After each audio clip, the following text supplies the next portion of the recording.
समय के शुरू होने से पहले कुछ भी नहीं था, न आकाश, न पृथ्वी, न सूर्य, न लोग, केवल परमेश्वर ही थे। वह अनंत हैं, उनका न कोई आरंभ है और न ही कोई अंत।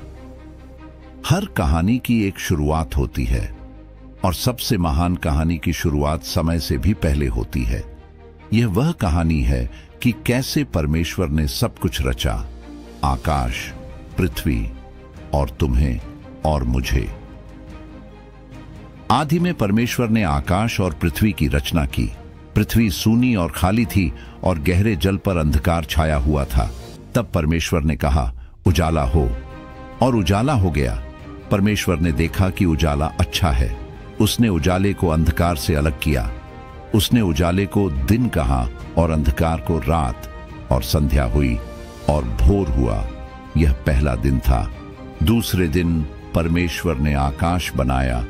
उसने नीचे के जल को ऊपर के जल से अलग किया और बीच में फैलाव रखा, जिसे उसने आकाश कहा, और संध्या हुई और भोर हुआ। यह दूसरा दिन था। तीसरे दिन परमेश्वर ने जल को एक जगह इकट्ठा किया ताकि सूखी भूमि दिखाई दे। उसने सूखी भूमि को पृथ्वी कहा और इकट्ठा किए हुए जल को समुद्र।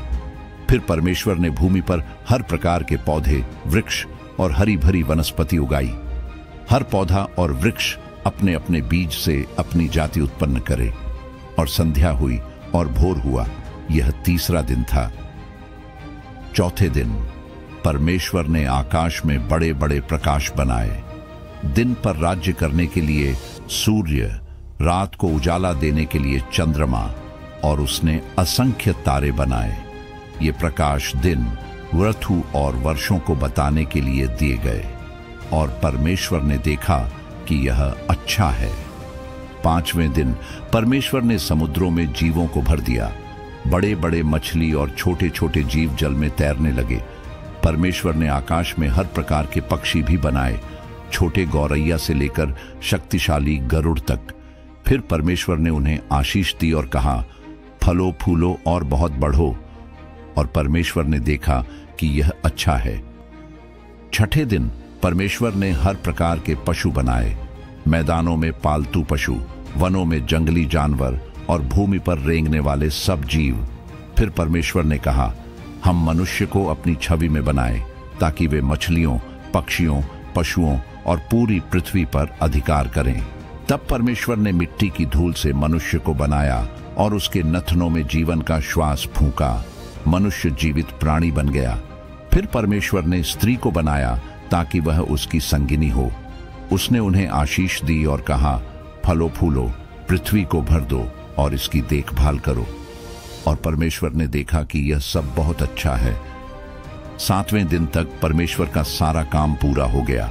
आकाश, पृथ्वी, समुद्र और उनमें की हर एक वस्तु समाप्त हो गई।